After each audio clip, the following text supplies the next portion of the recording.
Hello, ladies and gentlemen. Thank you very much for joining me in this podcast on using sunlight in treating health conditions according to Ayurveda. Now, of course, we all know that sunlight is our source of vitamin D, D3, and many people are short in vitamin D3, so we can conclude that many people are not getting sufficient sunlight. We also know that D3 deficiency is can lead to degenerative bone conditions, and we need the D vitamins to absorb the calcium and to build our bones.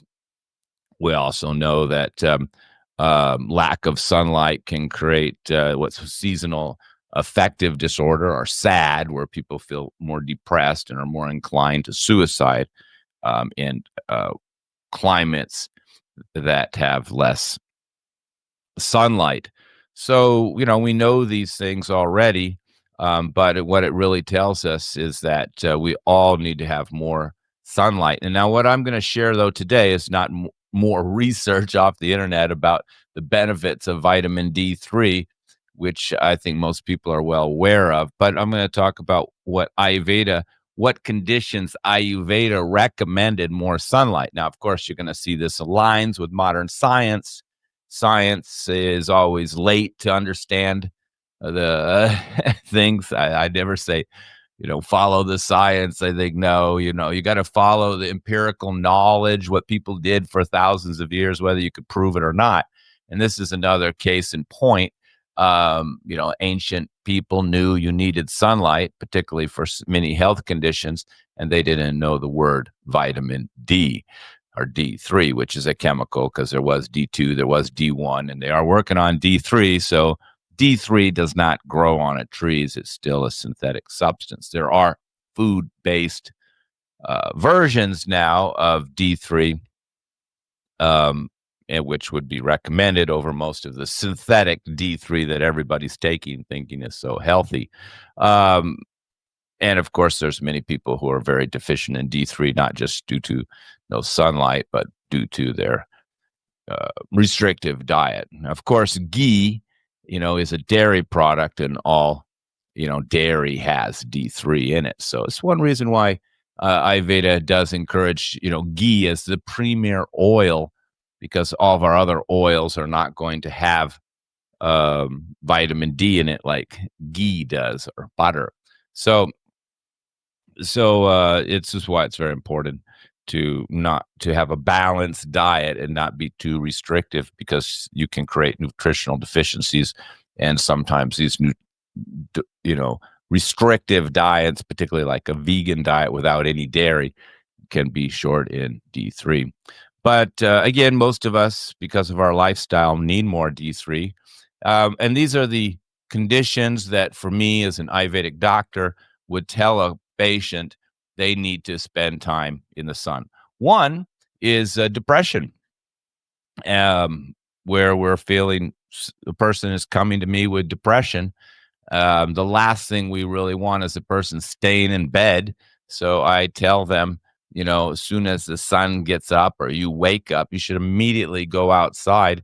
Even if you're just lying down outside in the sunrise and the sun, you should still get outside, out of the dark room, and be in the sunlight. Now, of course, getting out of the dark room when you're depressed. Depression is a type of dark state of the mind, and it's lack of pitta dosha. The sunlight is offering the pitta dosha. So in Ayurveda, all conditions that are low in pitta, and depression is a type of a kapha condition where you feel heavy, slow, sluggish, unmotivated, and ultimately you can feel depressed if there's too much kapha, in your nerves, in your head, and you feel unmotivated. So the pitta, the sunlight in this case, is, balancing that kapha, removing this cold, dark, heavy state of the mind. So it's more than just the vitamin D. I don't think taking vitamin D necessarily means your mood's going to get better. I wouldn't tell somebody who's depressed to take vitamin D3. I would tell them to get outside in the sun, because the sunlight has more benefits than just, helping our bodies create D3. And I think this is one of the fallacies of taking D3. People think that this substitutes for sunlight, but there's much more to it than that, which science has not yet figured out. We know that, of course, it stimulates the serotonin in the head and helps to, you know, synchronize the circadian cycle. And we know a lot, but we don't know everything. Science is usually the last to figure things out or prove things that we already know. So, maybe in the future there'll be more information why, being out in the sun helps with depression and mood. But Ayurveda has been advocating it, particularly the morning sunrise for depression. Now, other conditions, even sleep, is part of the. So you're not looking for the D3 here to improve your sleep. It's just being exposed to the light in the morning and in the evening helps. We now know science has now figured out helps regulate the circadian cycle and helps to prevent staying up too late at night, because when you're outside and the sun goes down slowly, this is signaling the body. And when we're inside with all these bright lights, then the body's never getting the signal to it that it's time for sleep.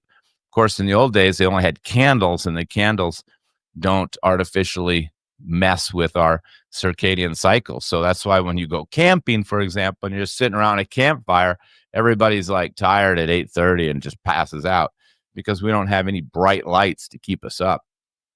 So even in your house, not only could you get some sunlight in the day, but you should, try to use just candles at night, and that won't keep you up. But particularly fluorescent lights are very unhealthy, more so than iridescent lights.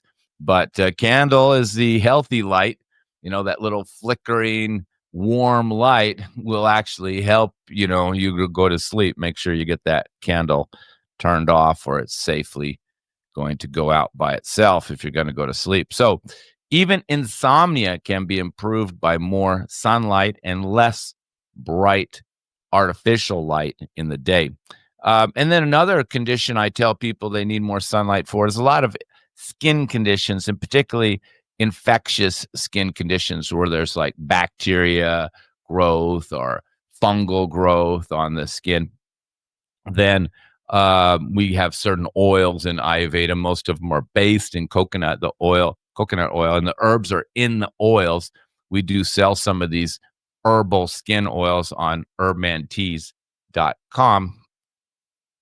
And in fact, there are some new cosmetic products on Herbman Teas as well. One for psoriasis. We call them ointments now. But I put a little shea butter with these traditional Ayurvedic oils and called them ointments. And there's one for psoriasis and one for eczema.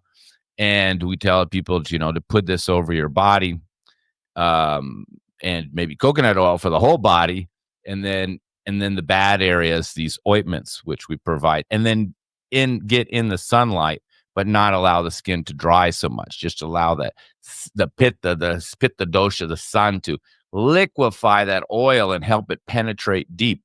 And we know sunlight, just like heat, when we get a fever, kills infection. So if you have infection, particularly on the skin, then sunlight is recommended with these oils. It's part of the treatment. And of course, there's other benefits too for being in the sunlight. We know it builds more immunity and more strength. And those people who even work outside tend to get and are exposed to more sunlight tend to get less flus, less colds. We kind of know this. And now, of course, thanks to science, thousands of years later, we kind of know why, because D3 has effect on our immunity. So that's why they always say if you're not taking enough D3, you can have degenerative bones and more weaker immunity. But it's really a lack of sunlight. So this is why sunlight is so important. Good food is important. Fresh air is important. Sunlight's important. Physical activity is important. And sometimes people are eating very well, but they're in a polluted city and breathing in all the toxins from the pollution.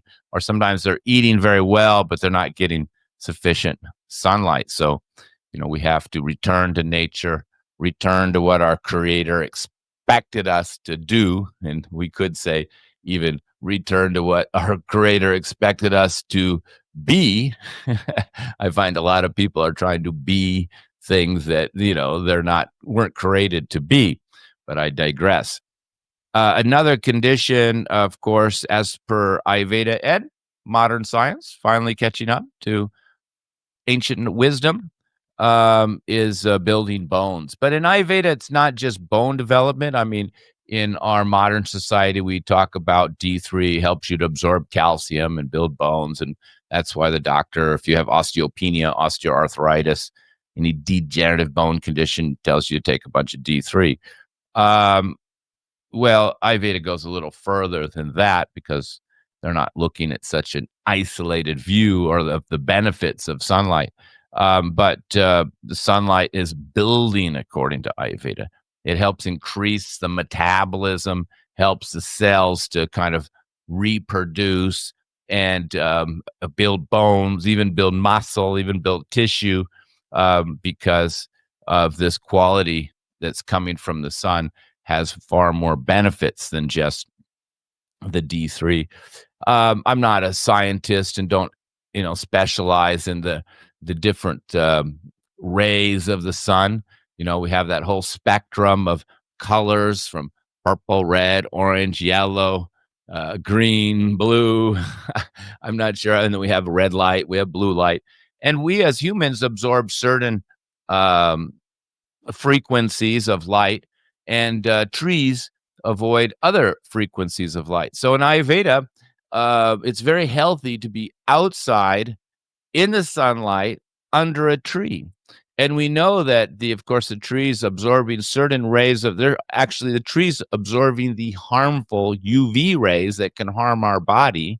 And those are the rays that it wants. But the rays that the human needs are different than the trees. So the tree absorbs the harmful rays when you're in the shade of a tree. That's why we like the shade of a tree. It's not that direct sun, but you're still getting sun.